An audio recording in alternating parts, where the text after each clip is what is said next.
Hello and welcome to Birth as We Know It. I am your podcast host, Kiona Nessenbaum. I have experienced birth as a doula, a student midwife, and as a mother of 3 amazing children with my husband and high school sweetheart by my side.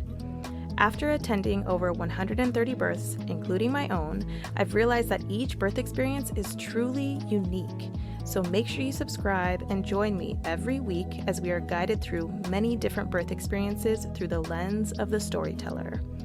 Please be aware that some of the stories can be triggering to hear, so feel free to pause, take a breath, and come back and listen whenever you're ready. With that said, let's prep ourselves to dive deep and get detailed about what really happens in the birth space. As a reminder, this podcast is intended for educational purposes only and has no intention of giving or replacing any medical advice. All advice that is given on the podcast is from the personal experiences of the storytellers. All medical or health-related questions should be directed to your licensed provider. Before we dive deep into this episode, I want to share a lovely review that was left on the podcast. This review was actually left by my daughter, Kavina. I have no idea how she figured out how to leave a review, but she left it on March 11th, which was very soon after I started the podcast. Her title says, "Amazing Work." And she writes, "Mom, you have been doing amazing. I love how passionate you are on this podcast, and I hope your future storytelling days will never end." And she puts like a tough emoji and the hand clapping emoji, the teary eye happy emoji, and a smiley face emoji. And of course, she rated it 5 stars, my beautiful baby. I love her so much. She supports me in so many ways that is hard to explain. I think that having a daughter that supports a mother as much as she supports me is amazing. She is like my best friend, and I love her dearly. So thank you, Kavina. I love you. All right, y'all, let's hop into this episode. Hello, everybody, and welcome back to the Birth as We Know It podcast. Today, I am really excited to have on a guest who is the owner of Matriarch Birth Photography. Her name is Kyle Kaz. So welcome, Kyle. Thanks for joining us today. Hi, I'm so excited to be here. Yeah, I'm super stoked to get into your story because I briefly read on your website that your stories are what encouraged you to get into birth photography. So start off with telling us a little bit about yourself and who's in your family. So my name is Kyle. I live in Tacoma, Washington, which is just south of Seattle. It's a tiny, big city. I am an elementary teacher turned birth photographer. I have 2 little ones, Penny and Red. Penny's 3.5. Red is 17 months. I live with my husband and my mama and our animals and our kids. And yes, absolutely, I dove into birth photography because of my own experiences with birth, labor, and child-rearing. I think that's great. I love the sound of your family. I love that you also have some pets in there. And I love that you live with your mom. I am super pro multi-generational homes. Even though, well, I guess maybe your mother lives with you. My mother-in-law lives with us. But technically, we're just all under the same roof, right? Yeah. That's where the support matters most. We knew we wanted to be together forever. And my husband was into it as well, so it's been amazing. She lives in kind of her own apartment downstairs. So we still have our own spaces, but we come together every day, and my kids are being raised by 3 loving, adults. So it's pretty cool.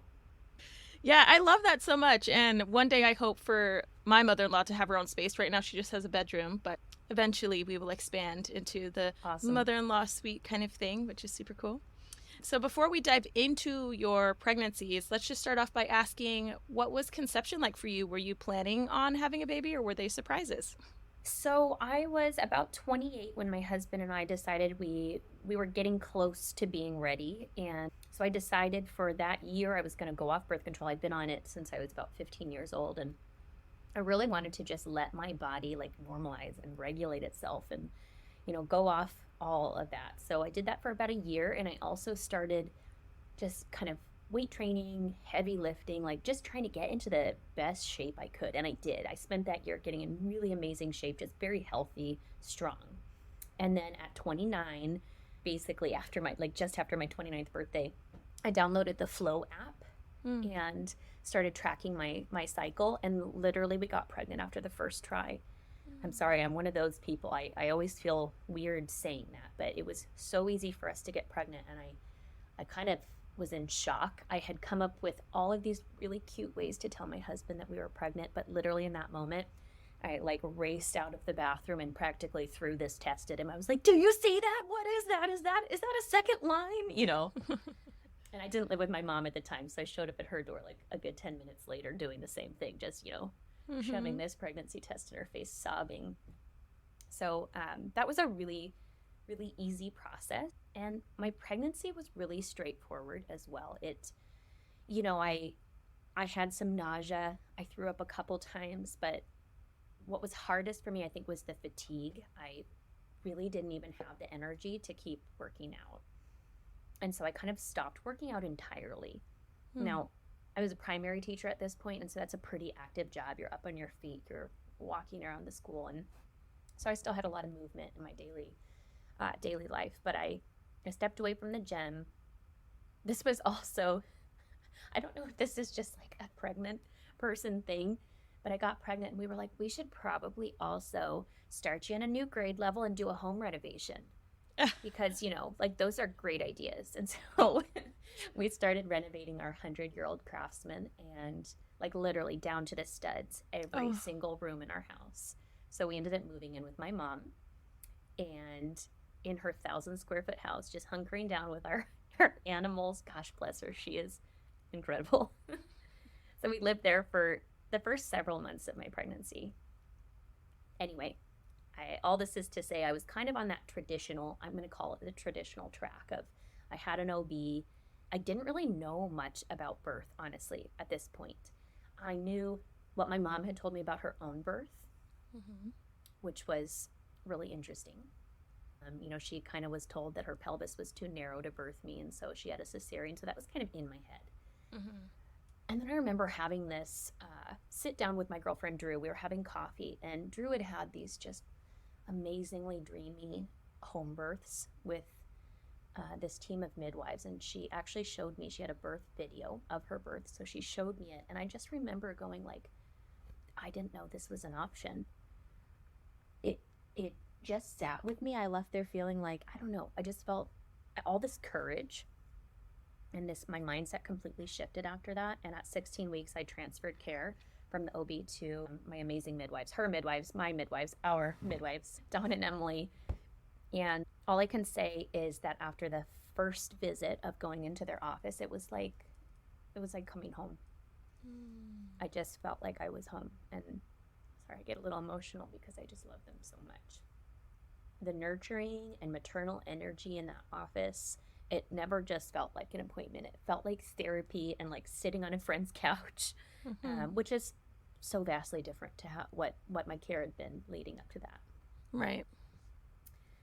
There also kind of this shift occurred also where now I knew there was more out there. I knew there were other options, and I wanted to know about it all. And so I just started devouring birth stories, podcasts, documentaries, the ones, The Business of Being Born, literally everything I could get my hands on to understand what birth really could be, why it is the way it is for so many people. And I think that I kind of started to develop a better understanding of what I was capable of. And I knew 4 things at this point. I knew that I wanted to try for an unmedicated birth. That was really important to me. I didn't want to go down go through all the cascade of interventions, and I didn't want to have a cesarean like my mom did. And I knew I wanted a doula. So I knew I wanted an unmedicated birth. I knew I wanted a doula because everything I had read just really helped me understand that support was really vital. I knew I wanted to try to give birth at home, and I knew I wanted to birth in water. Those were my four things kind of guiding me through this process. And I really did all the work on paper. I don't know if you kind of get what I mean when I say that. Like, I learned all the things, I did all the things, but I don't know that I necessarily did like the emotional work. That I did all the work on paper, and I was so prepared to do this my way and to control what happened the best I could. My type A personality just wanted to neatly check all these little boxes off. And then at 41 weeks, prodromal labor started. Mm. Yeah, wow. So it was a Thursday. It was midnight. My husband was fast asleep next to me. We're back in our Craftsman that's freshly renovated, and my contractions started. And I just remember this like surge of adrenaline. And it's like I needed to wake up right at midnight and tell the world that I was finally in labor. I was, past my due date and I was finally in labor. And I remember texting my mom because we've always had this kind of freakish psychic connection. Yeah. I said, did you feel that? Thinking like she has felt the shift in the universe. Right, yeah. And of course, no, she's fucking asleep, so she didn't text me back. But I just laid there awake. I couldn't. They were inconsistent.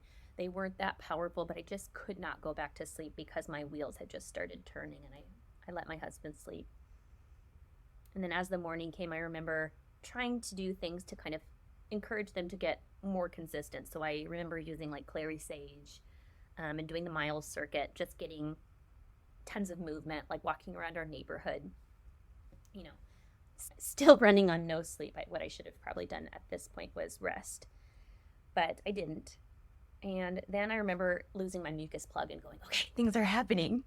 Right, yeah. But then like the opposite happened and everything just slowed down.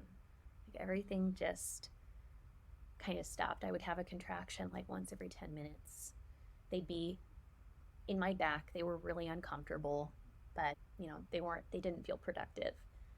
So my mom came over that day and I just sat and bounced and we watched all of my childhood favorites. We watched, That Thing You Do and Tu Wong Fu and Sister Act and just like anything I could do to just get those happy, like good feelings, get that oxytocin flowing. Mm-hmm. And things kind of fizzled out, but at this point I was just exhausted. It's Friday now, it's midnight, and contractions start again. And they're gaining intensity, and then they start to taper off again. And they're just so intense in my back at this point. I just remember thinking, like, I don't feel like I can get through this unless someone's knuckles are, like, buried deep in my back. And they really prevented me. I'd probably slept about 4 hours. They prevented me from sleeping, though, most of that night. And the rest is in between there that it gets a little fuzzy, but I know that by 5:30 p.m. on that Friday, my doula calls and she goes, "Have the midwives suggested breaking your water?" And literally right when she finished asking me that, I was laying in bed with my husband, talking to her on the phone, and right when she asked me that, my water broke, and it was like straight out of a movie. I just remember springing out of bed and like a gallon of water gushing. It would not stop. And my husband is screaming. He's like, "I'm getting towels." And I'm like, "It won't stop." And we're smiling. And there's so much joy. Like it is literally flooding our new hardwood floor. But we were just laughing and like cackling. And there was so much joy because I think both of us were like, something's happening. Something big just happened. And okay, finally. And that was seriously just, looking back, it was the most happy moment, I think, in the whole labor. And things really did start to pick up. At this point, I felt like I had to be moving. And I was just kind of meandering around the house, moving on my ball. I really had to stop. It was hard for me to talk through my contractions at this point. I had to have my mom or my husband, both were there. They had to be digging into my back because it was just god awful. My doula comes over at this point, and this is probably 11 p.m. So it's 11 p.m. on Friday. It's about a full 24 hours since everything has started. So she comes over and I decide that it's time to get in the pool because my back just hurts so much and I feel like I need a little bit of relief. And I'm kind of hanging over the pool. My mom is putting like cold compresses on my forehead. My husband is in there with me at this point. I have a great picture of me just reclining into him and him just sitting there and holding me. Alex, my doula, calls the midwives. And by about 1 a.m., they are there and they do a cervical check. And by this point, I was like falling asleep on the edge of the tub. I was so exhausted. I had hardly slept at all. And my body was just so fatigued. And I remember getting out of the tub and getting on the couch, and I remember the cervical check, and I saw the look one of my midwives gave my other midwife. And I just knew at that moment, I was like, fuck, what's she gonna say? And they got really quiet, and she said, you're a 5, and we really think that you might need to transfer because we think you're too exhausted, and by the time you are fully dilated, we're afraid you won't be able to push and then feed your baby when she's here. And there was absolutely no pressure. I could have absolutely said, no, I want to keep trying, I want to stay. But I knew she was right. I knew how I felt in my body, and I knew she was right, and I knew that an epidural would at least allow me to rest so I could give it a fighting chance after I had some rest. And it was kind of it was this eruption of activity. Like my mom, my husband, my doula, my 2 midwives, me, were all running around trying to collect all this stuff because I didn't have a birth bag. I didn't have anything prepared. That was not on my list. Like going to the hospital was not going to happen. It was not even an option for me. And so it was just it was chaos.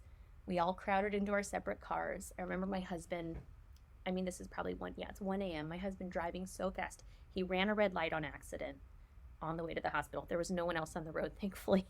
Yeah. It was pretty crazy. So finally we get to the hospital, and I get an epidural pretty quickly. I think that my midwives called ahead, and I got my epidural pretty quickly, and I remember pretty instantly going to sleep. It was like exactly what I needed. I just needed to sleep. And really quickly on, I don't know if this is typical, but right after getting my epidural, I couldn't feel anything. Like chest down, I was gone. I was gone to my body. And so I went to sleep, and the water clock, is ticking. Mm-hmm. I don't know if I just said this, but I literally didn't feel like I was in my body. It was a really strange feeling. So we're on Saturday now, and it's now 9 a.m. in the morning. So I've been sleeping from about 2 a.m. to 9 a.m. I got some really good sleep, and they come to check me, and I'm still at a 5. Which is pretty wild. Now that I've worked in birth spaces, a lot of people say, oh, they're going to get that epidural and it's going to be like magic because their body's going to get to rest, it can open. That did not happen. I was still a 5, and I remember feeling pretty discouraged, but knowing it's okay, we still have time, everything's going to be fine. And then they suggested starting Pitocin. I just feel like I wasn't super great at advocating for myself, maybe just because it was my first time. I feel like I knew better than to agree to a lot of the interventions, but I said yes, and so the Pitocin started. We know the water clock is ticking. I can't feel a dang thing. I'm just sitting there like a blob. And my doula finally suggests, around 5 p.m., she suggested, like, let's get you into some different positions. Let's see if that will help you dilate. And so it took a team of probably five, like between the nurses and my doula and my husband, a team of 5 to get me in all these. It probably looked hilarious. I just felt out of body is all I can keep going back to, because I felt so detached to what was happening at this point. So they're getting me into all these positions, and then it's probably a couple hours after that I was finally complete. I was fully dilated. It was like that was exactly what my body needed, was to just move. And so I got the green light to start pushing. And it was so interesting because I couldn't feel anything. I couldn't even feel like a sensation when I was contracting, like no pressure, nothing. And so I remember asking her to like move one of the monitors so I could see, like see the spike, because I didn't know when to start pushing. And so during this time, I probably pushed for about 2 hours. And then the midwife on call, so these aren't my amazing midwives, took us to the hospital, and then they had to leave and kind of hand over care to these midwives that were on, rotation in the hospital. And I remember at one point, she missed a contraction. She didn't tell me to start pushing because she was like scrolling on her phone. And I have no idea what she was doing. But I remember saying, like, I need you to tell me when to start pushing because I can't feel anything. And at that point, I think that's probably the only like diva moment I had. I was like, please help me. And so, yeah, I pushed for about 2 hours, and it was determined that my little one, Penny, she was really high. She was also turned. She was sunny side up, which is why I'd been having such brutal back labor. And so the midwife suggested doing a manual turn, which I honestly had not heard of. And I was all for it. I was completely numb. So, okay, go for it. And it's so surreal thinking back to this like person being literally just elbow deep in my body. And the pressure was insane. No pain, but intense pressure. And she tried so hard to turn Penny a couple times. And eventually she did. She did get her turned, but she was still high. So I started pushing for another hour. And meanwhile, there's this revolving door of staff. I mean, I think I spent time with like 3 different midwives during this time, and different nurses. And I just remember, the last midwife I spent time with, her looking at me and saying, well, you can push for another few hours, or we can go ahead and schedule the cesarean. And it had been about 72 hours of labor at this point, and I've never felt so defeated in my life. Like, what do you mean I can just try for another few hours? Like, I just remember going, it's time to throw in the towel. I can't do this anymore. I'm exhausted. I felt so defeated, and I just didn't feel like I had anything left to give. And so I just kind of resigned to the fact that I was going to be wheeled in for a cesarean. And so they prepped me pretty quickly, and I felt really lucky because the anesthesiologist okayed my husband and my doula to go with me. Because I'm scared, I've never had a surgery in my life. And I just remember laying on the table, and I haven't talked about this part aloud because I think part of me has always been afraid to scare other people. Say that's not what I want to do. But I did have a very scary experience in the OR. And I just remember them, dosing me with something, putting something in, the line I had in my back. And I just remember I couldn't swallow really quickly. I couldn't swallow. And then my vision started clouding and I could hardly see. And I remember that huge spike in anxiety and fear when I couldn't swallow. My vision was clouding. And so I remember telling them what was happening, and I think they made some adjustments, and then they started cutting, saying, do you feel this? And I said, yes, I can feel that. And then they kept cutting, and I just remember like saying, no, I can feel it. It burns. And this part, everything's so fuzzy, but I kind of went to this place where I felt like I was dying, or like I was being killed. And I remember saying goodbye to my husband. And I thought my mom was in the room. So I was talking to my mom.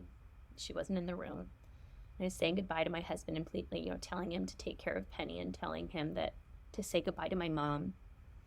And then I just remember screaming, like the most intense screaming I've ever heard coming out of my own mouth, just blood-curdling screams, because all I could feel was fire. And then everything went black.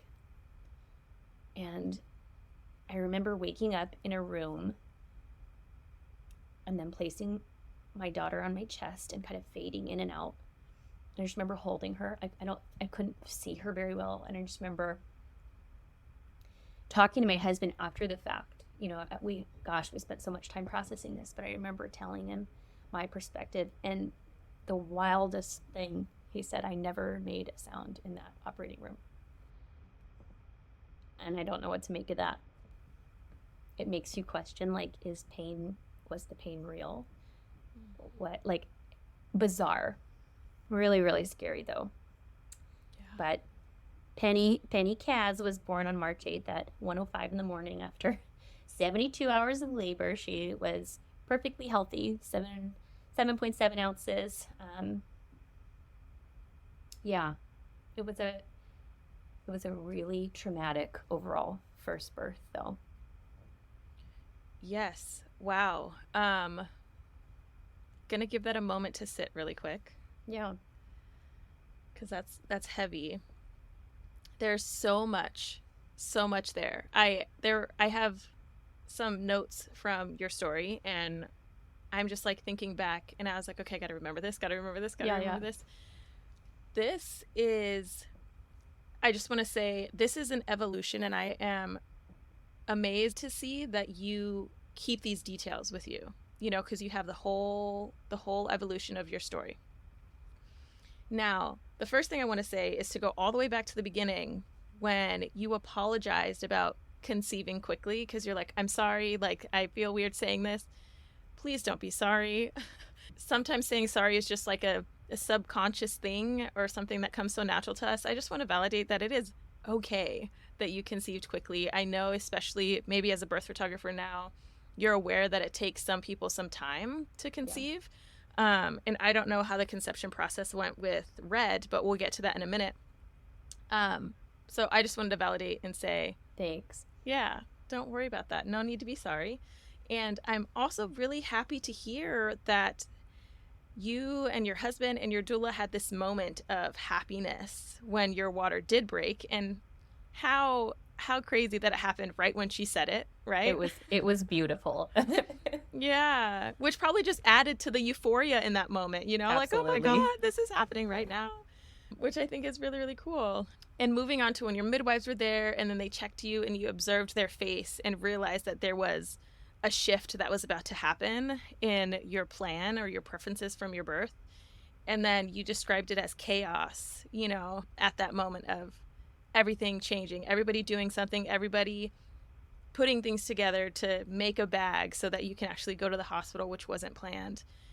And so that chaos is real. It is very real. And I'm sure many people who have needed or did experience that situation can relate to that term or phrase, that word, chaos. And you said your husband was speeding and he went through a red light. One question and thought I did have, which may or may not be relevant now, but I was curious how the contractions were for you in the car. Like, were you feeling a lot of them? Were you kind of just like in the moment, just focused on getting to the hospital? How was that? I think, honestly, looking back, I think I was a little bit in shock because I don't remember having any pain. I just remember literally being like, I can't believe we're on our way to the hospital. You know, I think that I was still like, I was pretty devastated at this point, because I think in my heart I knew that if we were going to the hospital, I think I knew what was going to happen. Yeah, based off your mom's experience. Well, at least that being at least part of my narrative a little bit, maybe in my subconscious, and also just having armed myself with all this education, I was like, I know the likelihood of a cesarean. I know what the cascade of intervention leads to, and yeah, I think that I knew. So I was very in my feels on that, when we were going, because I've heard people talk about that drive to the hospital just being the absolute worst, but I don't remember it from a pain perspective. Yeah, it's more of an emotional, physical pain perspective. Yeah, right. Yeah, an emotional pain side for that. Yeah. And then you had said that when you got the epidural, from that moment on, it was kind of just like an out-of-body experience because you couldn't feel anything. I felt so detached, and I felt helpless. I felt like I really had to say, can you please help me? Can someone please, like, I didn't say those things, but that's what I felt like I needed to do to get help from the, huge amount of hospital staff around me. Yeah, that was really tough. Yeah, and I feel like people are going to relate to that aspect of your story as well, because it is very much of an out-of-body experience of needing to first make that decision when it's something that you didn't plan on making, and then going through the process of not being able to feel anything. I feel like emotionally the first thing many people would do is kind of to just like dissociate in a way and like not connect, because you can't lift your leg, like you can't feel things. Oh, can I add one thing really quick? Yeah, of course. I just, this memory came back to me. I have this memory of my doula kind of whispering to me right before I started pushing. She goes, why don't you hold off on pushing the button so that you can maybe feel a little bit more and maybe it'll help you? And she didn't say anything after that. And in my mind, I was like, I've been in pain for 3 days. No way. Like, no way. I'm pushing the button. Yeah. But in retrospect, my God, I wish I would have listened, because I really do feel like having some sensation down there would have made a huge difference in being able to push in a way that was productive. Yeah. So, that's a good point. That is a good point, because even the small sensations that you feel during the pushing phase can help connect the mind and body back after being numb. So yeah, that is very, very true. And I do like, you just brought up your doula again, and I like that even though you had an epidural, there were still suggestions for position change. And even though it took a team of 5 individuals to help you get in those positions, I like that you were still moving to the best of your ability, trying to progress things still. I absolutely credit like fully dilating to my doula, for sure. Yeah. I mean, it was also very much your body responding to the motions. And then I also wanted to point out that in this transfer, it was a midwife to midwife transfer. You know, it seemed as if there wasn't any issues that were large enough at the time of transfer to need to go directly to an OB. So I bring that up because some people don't remember or realize that that is a possibility to do a midwife to midwife transfer. And so I just wanted to pop we have a really wonderful midwifery, a birthing center here in Tacoma. But I will tell you, even the transfer from midwife to midwife, it was really jarring, and it was so different. The environment was so different. Still so much more sterile, and so much I didn't know anybody. It was constantly changing. There were so many people and beeps. It was very jarring. Yeah, a very, very, very different environment still. Yeah. Even with that midwife to midwife transfer. Yeah. And the reason why I brought up midwife to midwife transfer, because usually you're hoping that the mindset of the provider in the hospital is at least more similar to the mindset of your out-of-hospital provider versus going directly to an OB who sees it as like a sickness or something. Not every OB does that, but, you know, sees it as something that needs to be corrected and fixed versus something that needs to progress on its own, if that makes sense. Absolutely.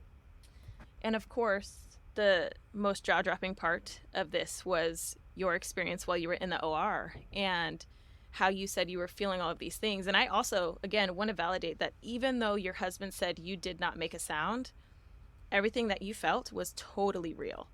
And that is your experience. And I can relate slightly because when I had to transfer from the home birth of my son, like after I had him, it was postpartum. When I was in the ambulance, I literally had like, not necessarily my life flashing before my eyes, but that moment internally of like, I'm feeling these things. And if I close my eyes, I'm not coming back, you know? So those internal thoughts and those internal experiences. And so the mind body connection with what you experienced in the OR is jarring, you know, the fact that you were experiencing all of these things, but the people on the outside didn't realize what you were experiencing. That's intense. Yeah, we've had many conversations, you know, like metaphysical conversations about like, what is pain even? What, you know, because for me, it was the most intense pain of my life, and it was the scariest moment of my life. And I, you know, it's the only time I've ever said goodbye to someone because I didn't think I'd see them ever again. You know what I mean? It was incredibly traumatic.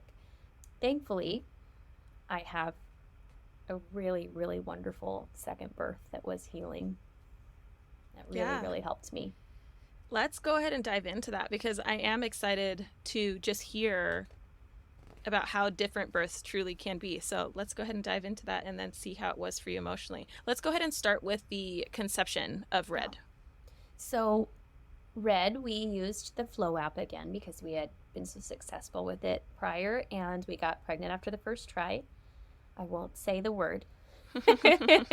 And I had also, for the months leading up to you know, us trying again, I had gotten back into the gym and really just gotten strong and kind of found myself again. I had, you know, weaned my little one, and so we got pregnant right away, and the same thing happened. I was just so fatigued. I could not lift a thing.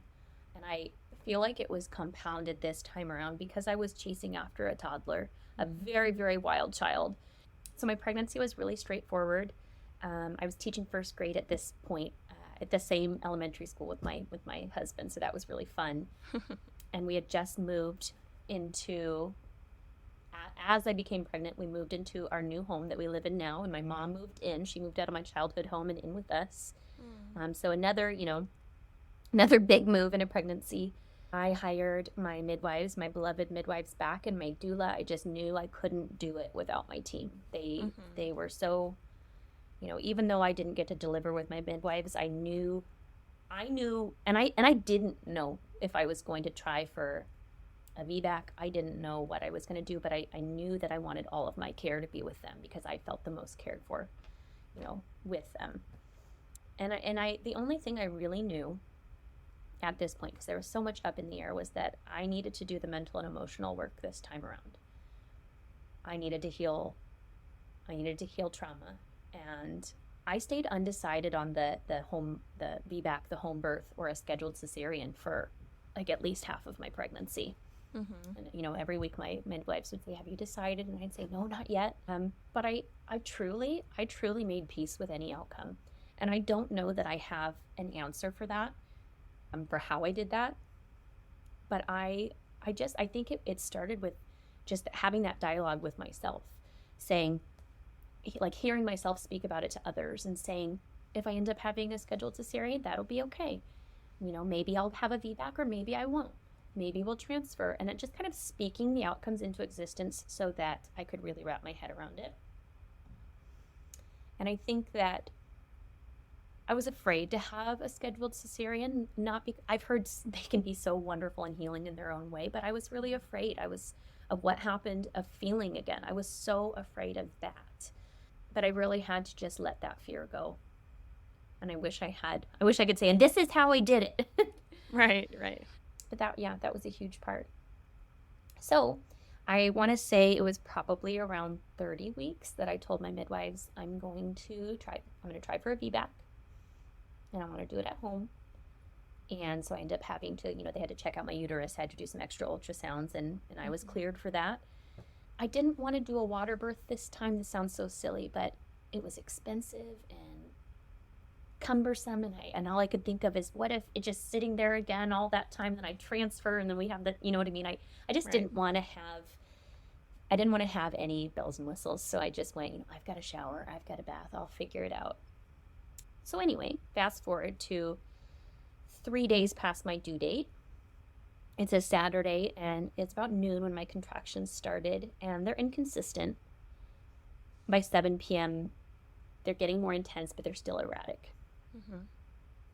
And I remember sitting on the toilet, the dilation station, going, okay, let's get things ramped up.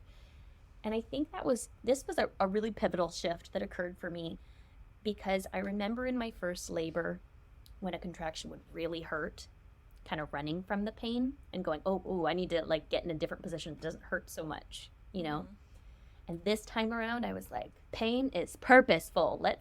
If it hurts, girl, that means you're doing it. I sought out the pain. I went toward it instead of running away from it. And so I sat on the toilet from about 7 p.m. to about 10 p.m. and I lost my plug. But again, things were they were just inconsistent through the night. And I was kind of, in my head, there's that thing okay, is this prodromal? Is this going to be like last time? And so I did the thing that I didn't do, and I prioritized rest.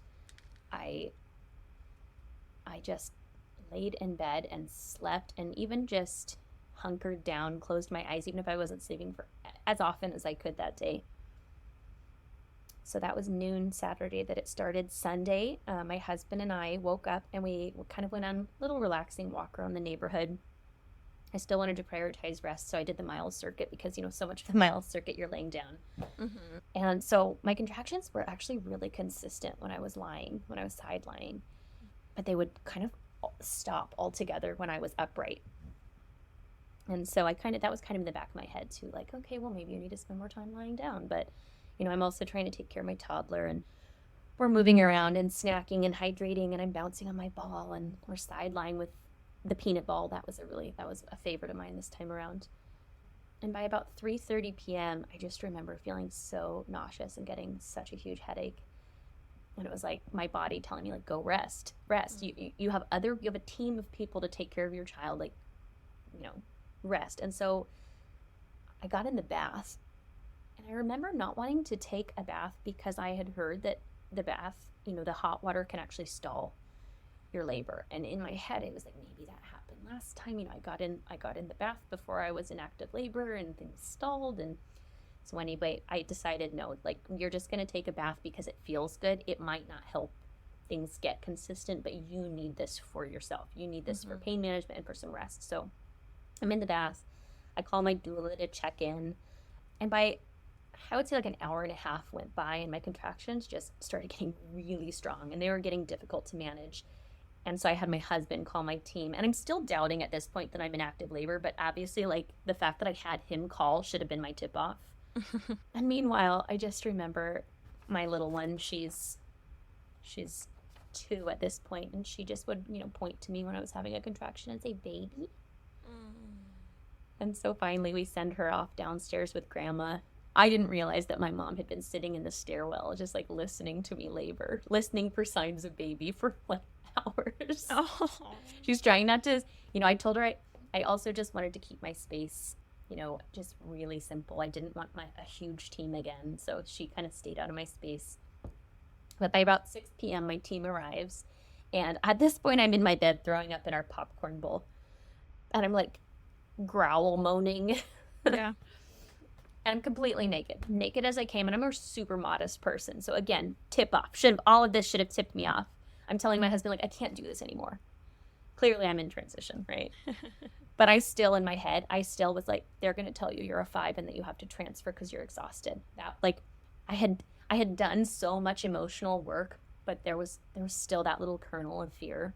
And I remember my midwife going to check me, and she couldn't check me because my water bag was just bulging, and it was just kind of blocking her.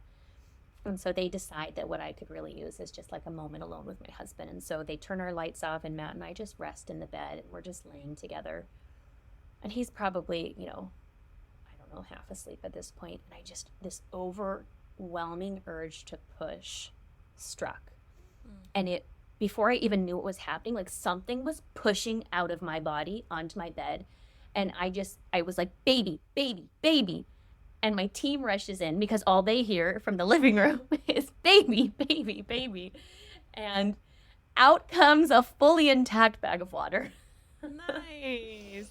And my midwife was like, "Never seen anything like this."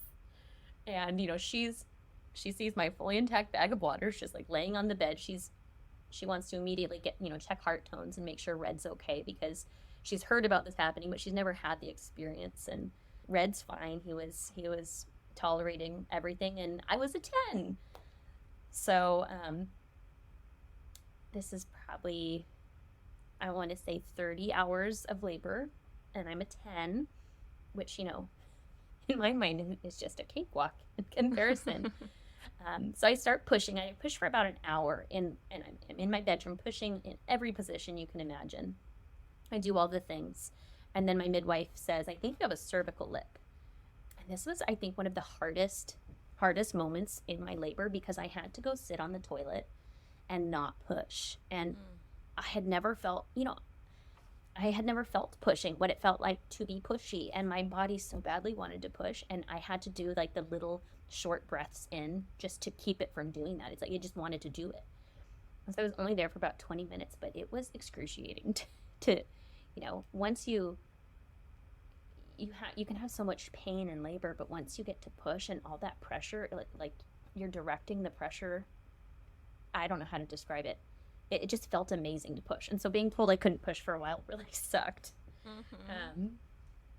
And so lip is gone. We go back into the bedroom, and I do about 1 more hour of pushing, but he's just like, he's kind of getting stuck. He's in he was having a hard time navigating the birth canal. And finally, she's like, "Why don't you try getting on your back?" And, in my mind, I'm like, "No, we don't birth on our backs. No way. I'm gonna birth this baby standing up."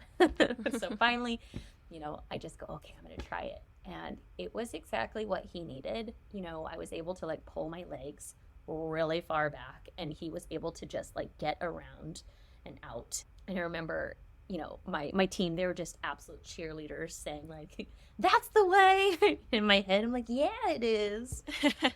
And I remember going like, this burns. Oh, that's what they're talking about. But it wasn't like, "Oh my gosh, this burns, I want to die." It was like, oh, wow, this burns. And then just feeling a pop and like hearing a pop because his little head had popped out with his hand. He was trying so hard. He had a little nuchal hand. So my midwife is, she's like, we're going to wait for the next contraction. I'm going to hold his hand back. Okay. And meanwhile, I'm waiting for the next contraction to hit. And I just felt dazed. I think I was in a little bit of shock because I still think I thought I'd have to transfer. And I remember asking my husband, do you see him? He was like, yeah, he's right there. He's halfway out, And so the next contraction, he came in one push right up to my chest. And I don't know if it was because of the water bag being, intact, but he was so bloody. Like he looked like Carrie, the most beautiful, horrific little thing I've ever seen. So covered in blood. And they, I just felt, you look at the photos because my doula is also a photographer and I'm just totally in shock. But it was amazing. And we got our golden hour. We got our skin to skin. We got all the things that I felt I had been robbed of with Penny's birth. And it was amazing. My 8-pound boy, totally healthy. I did tear because that stubborn little nuchal hand, when he did come out, both of his hands were kind of up by his face, and he kind of like came out with his arms spread wide, and so he tore me pretty bad. So I had to have quite a few stitches, and so the stitches and swelling, honestly, it was a pretty intense recovery. I might even venture to say more so than having my cesarean recovery, but my heart was healed in so many ways that it doesn't matter, looking back. So Redding Kaz was born on Mother's Day. Oh. Yeah. Mother's Day evening at about 32, 34. It's kind of fuzzy hours. Yeah, 8 pounds, my beautiful boy, so. Such a redemption birth.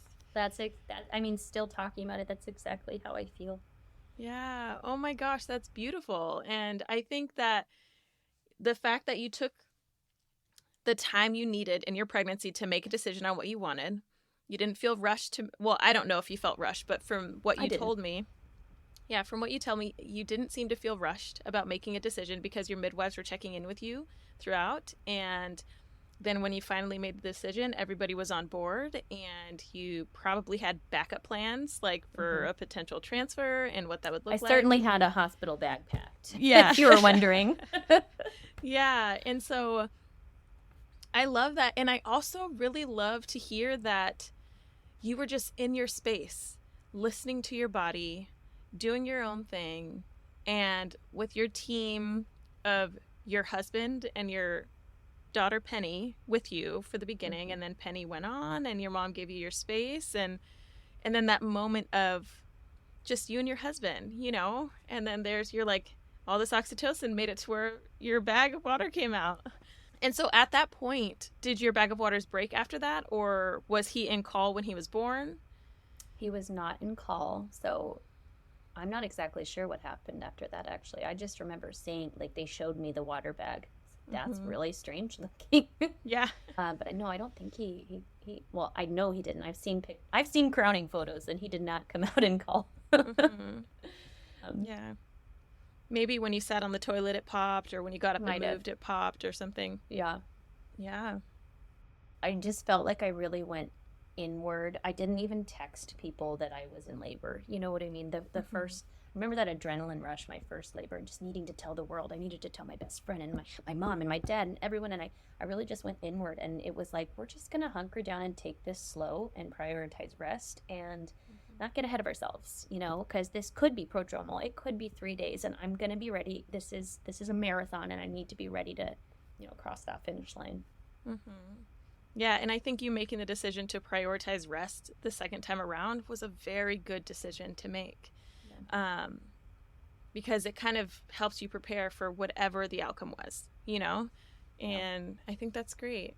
I think that the prioritizing rest and then leaning into pain, I really do feel like those were the two, deciding factors. I think that those are the things I really had to focus on to get the outcome I wanted, Yeah. And I do love that you mentioned leaning into pain, because the first time around, or not even the first time around for you, but many times when people do go into having labor, they tend to run away because it's a little scary, because it's something that is uncontrollable, and you touched on control a little bit the first time around when you were talking about preparing.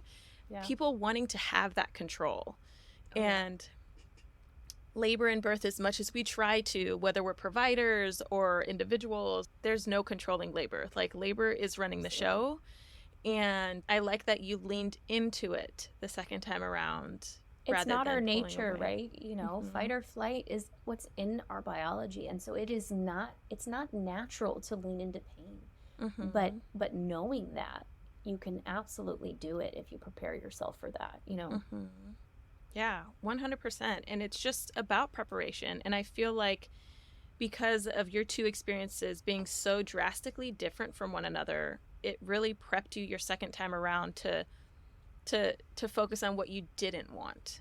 You know what I mean? And everybody works through and heals through their experiences in different ways. And I feel like with you, finding out that you were pregnant and then taking time to decide what path you were going to take helped with just like boosting your confidence over time, and knowing that nobody was pushing you into making a decision, but giving you the time to do that.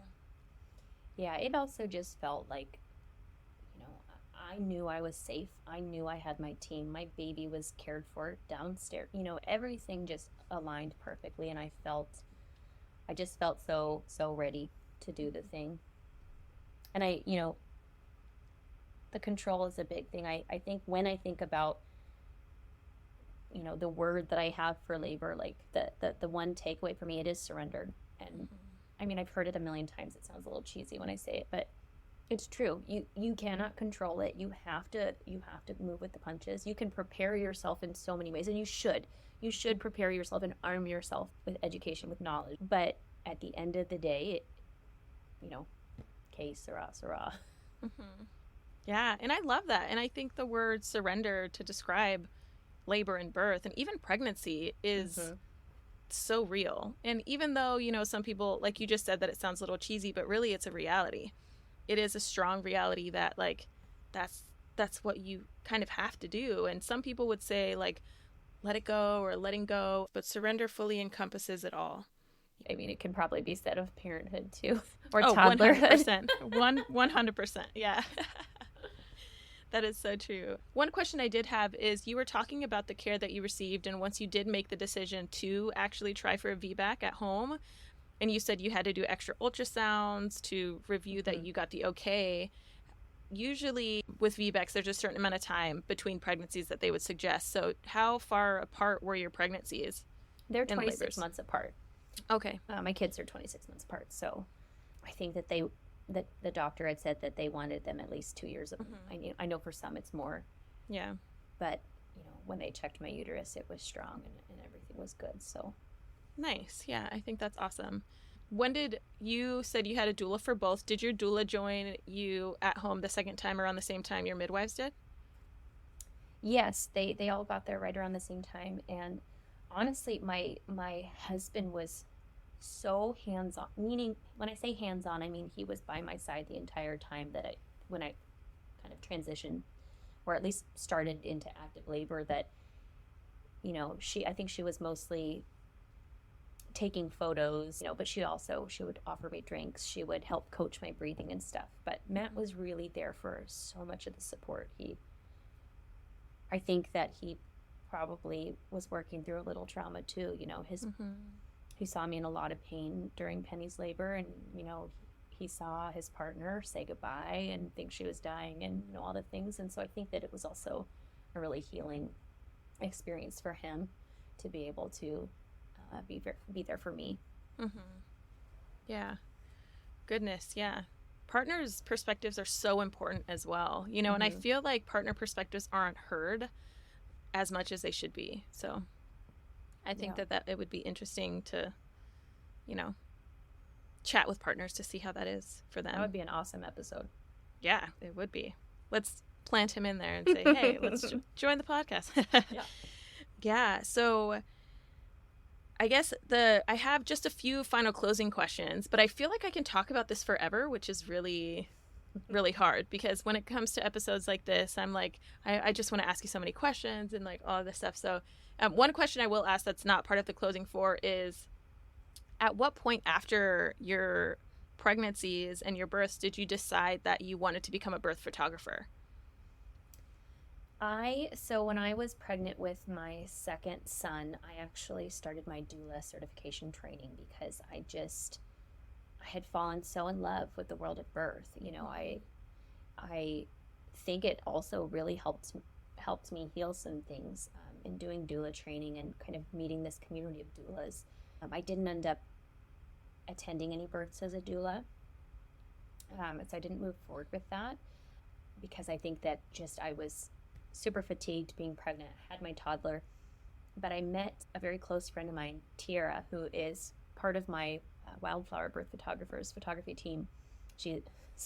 She's Mother Wolf Photography anyway. So I met her, and she kept telling me, because I'd been a photographer for years, a family photographer. I had done senior portraits and headshots, and I'd never really found my home in photography. I'd always just done it on the side for income, but never really loved doing any of the things I was doing.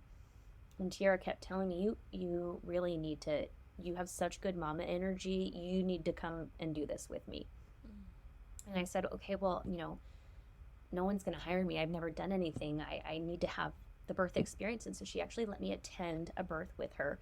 A midwife in training allowed me to come see her give birth. And so I shot alongside Tiara and my midwives, who are also her midwives. Mm-hmm. Basically, all of Tacoma loves our midwives. But I just remember leaving that birth going, oh, okay, I found my home in photography. This is absolutely where I want to be. And that was probably 5 months ago, and I've shot six births in that time. So I'm still fledgling. I still don't have, a ton under my belt, but I was already such a skilled photographer that I really just needed to get the etiquette down, and the lighting, the kind of some of the technical things, because people are typically laboring in the dark. Mm-hmm. But I'm obsessed. I'm absolutely obsessed. And I love that it's letting me raise my children and have this flexible income, but it's so much more than a job to me. I love that I get to support birthing people and empower them. And also, if they need healing, I know firsthand how healing photos can be. Mm-hmm. So I just want to say I did not know, and I'm actually surprised to hear that you have only been doing birth for 5 months. Yeah. Like, to all the listeners out there, you guys better snatch her up, because I was looking at some of your photos. Some of the photos that you have taken have literally told me, oh, Kiona, you need to get pregnant again and have another baby so you can get photos like this. Because I am like, oh my God, like, I can't even tell you, Kyle, like, I'm so serious. Your images are amazing. The way that you capture them. I'm not even kidding. I thought that you've been doing this for years. Like, so you definitely found your calling, because I did. Thank you. Yeah. I was looking at some of the photos and I was just like, yeah, it really made me like say, like, if I ever had another baby, Kyle, I'm calling you up and yes. We're going to be doing this. Yeah. Very, very, very beautiful photos. So definitely you need to, like, I'm going to put your link down in the description. Oh, thank you. You're amazing. Because you need to get booked up real quick, because you're going to start getting super popular. I'm not even kidding. Yes. So that is super amazing. And yeah, you did also kind of mention that you do also work with a photography team called the Wildflowers Birth Photography, or just photography? It's the Wildflower Birth Photographers, yeah. Okay. Yeah. And there's a team of 3 from what I remember seeing on the website. So I think that's awesome.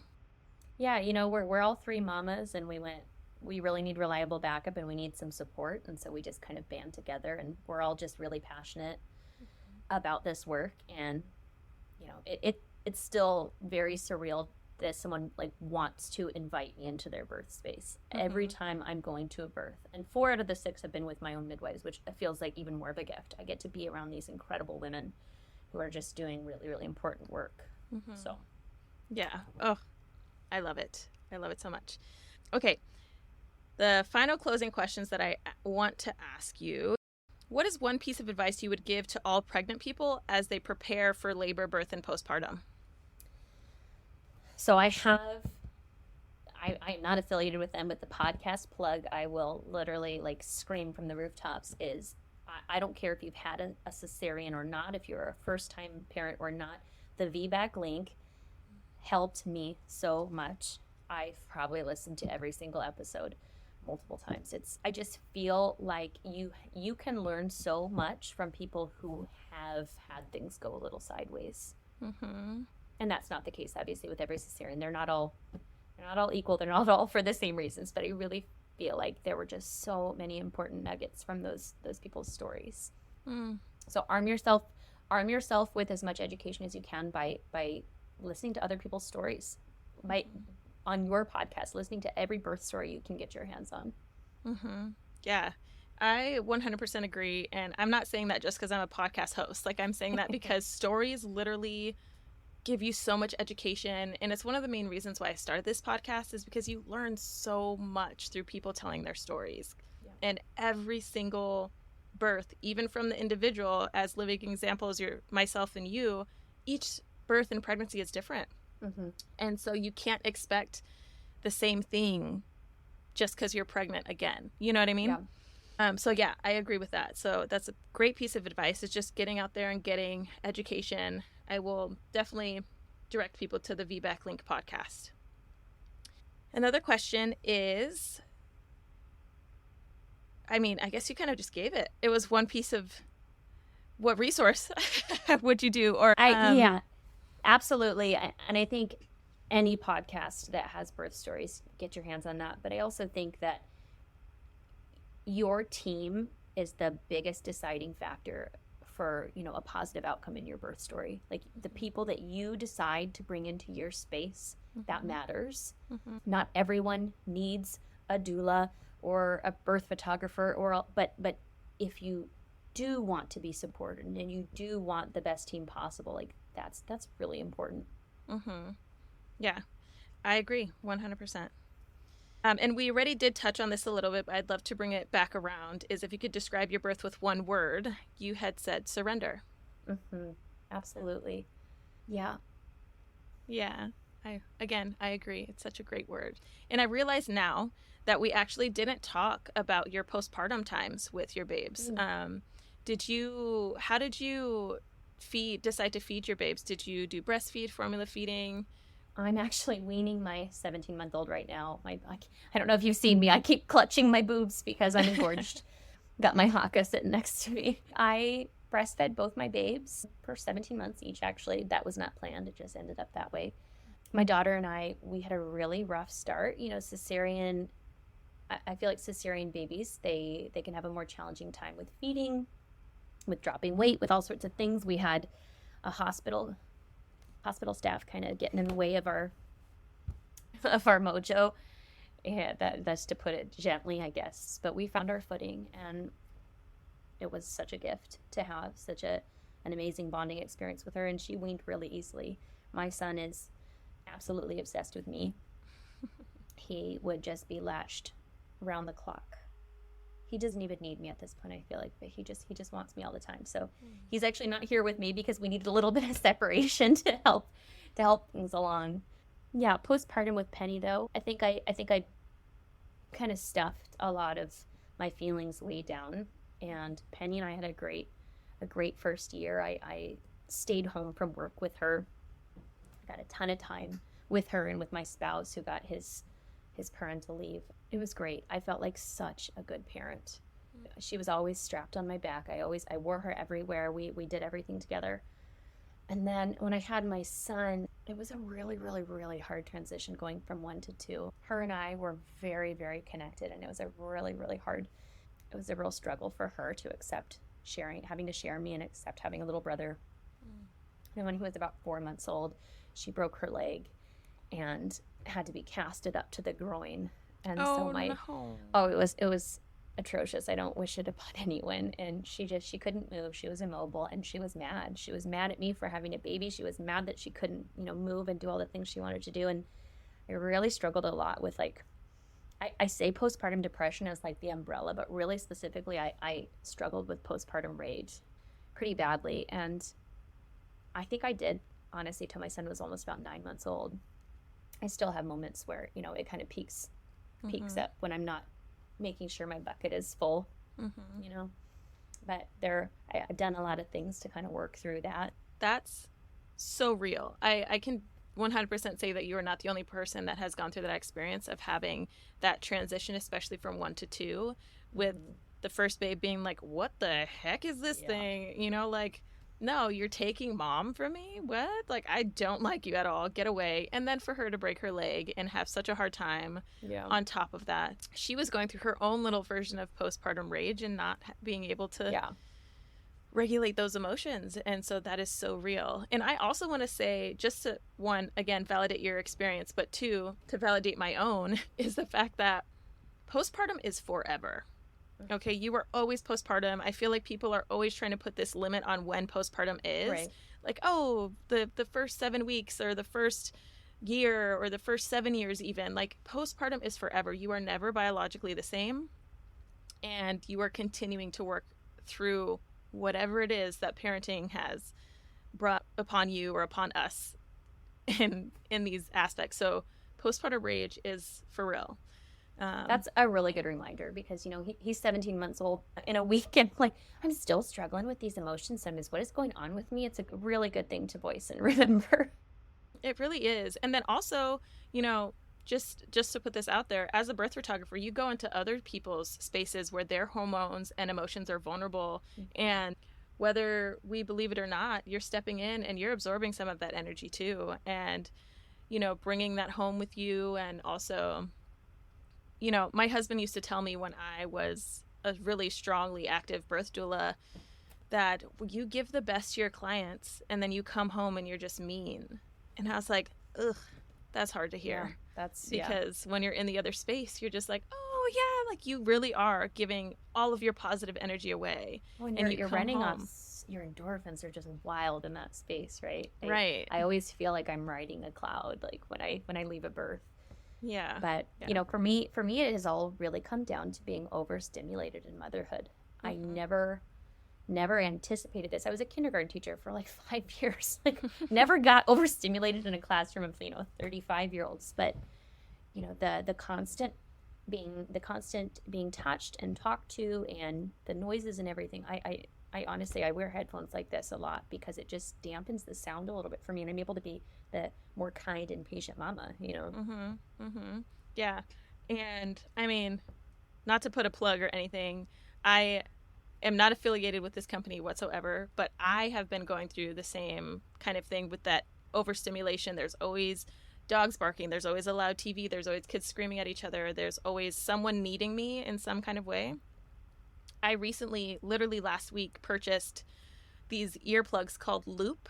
It is called Loop, and I got them, and they are actually kind of, I wouldn't necessarily say life-changing yet, but they have definitely made me more patient with my kids. Yeah, no, Instagram got me too. I got them, and then I lost them promptly in 2 days. So if you do order them, put them in their little travel case when you're not wearing them.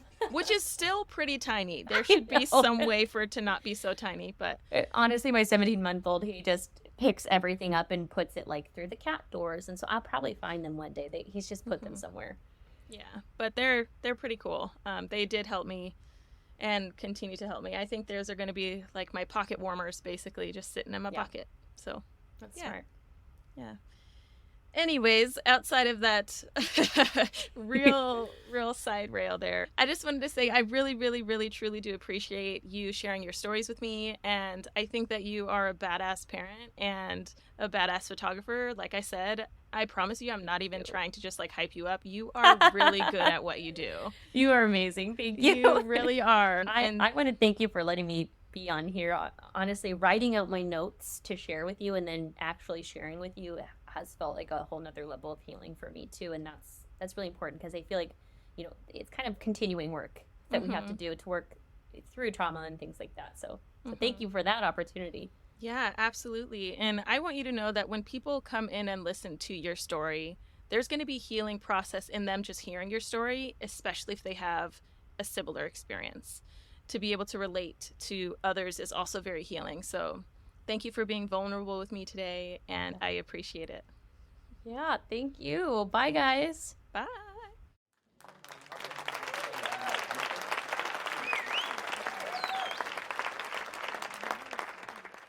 This interview with Kyle truly pulled so many of my emotional strings because I could relate to her in so many different ways at different levels. And it felt good to hear her story and see myself within parts of her story, as well as hearing her story and hearing her vulnerability and hearing how different her two births were.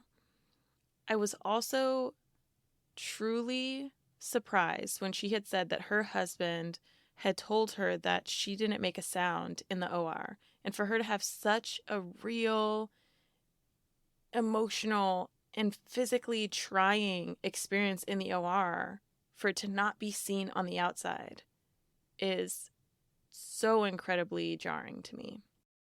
With that said, I still 100% validate that what she experienced was true to her, and it is within her body, it is in her blood, it is in her overall biology that experience was true. So, Kyle, I just want to say thank you so much again for sharing both of your birth stories. And I am so amazed again at how amazing of a birth photographer you are. And I really, really am excited for people to start seeking your services because your photos will tell a story in themselves and help people heal through their own experiences as well. So thanks again. If you feel similarly about this story as well as other episodes on this podcast, please leave a review. I would love to share how you're feeling with the world so that everybody else can get your input on what this podcast is doing for you. For next week's episode, I had the opportunity to interview Macy Blakemore. She is a student of authentic midwifery, lover of philosophy, and she identifies as a wonderer and wanderer. And she is also the mother to a 5.5-year-old at the time of this episode recording. So tune in next week to hear about her personal birth story.